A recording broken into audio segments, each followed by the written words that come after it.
What's up guys? In this tutorial, I will show you how to use the new eye tracking feature in iOS 18. Eye tracking in iOS 18 lets you control your device using your eyes. It's especially useful for users with limited mobility. Once enabled, the device will track your eye movements to interact with on-screen elements. To enable eye tracking, head over to your settings. Navigate to Accessibility and then tap on Eye Tracking. Toggle the switch to enable it. Once activated, a dot will appear on the screen representing where your eyes are focused. You'll follow the dot with your gaze to navigate the interface or interact with apps.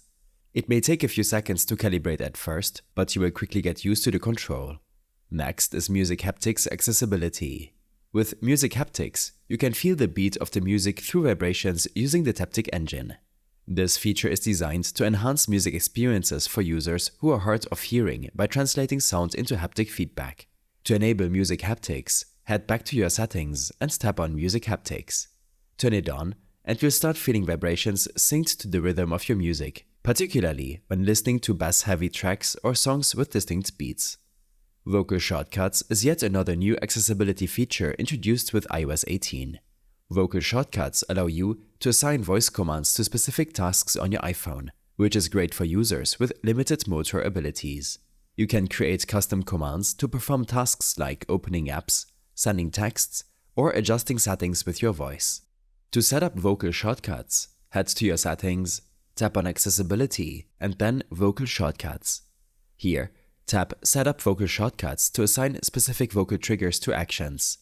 Record your custom shortcut, and you're ready to perform tasks using your voice. It's a great way to speed up workflows and make your device more accessible. Next on the list is Vehicle Motion Cues. This accessibility feature is designed to reduce motion sickness while using apps like CarPlay or GPS navigation. It reduces the amount of movement on screen, making it easier for users sensitive to motion to navigate without feeling nauseous. To enable Vehicle Motion Cues, head back to your settings, Accessibility, Motion, and then Vehicle Motion Cues.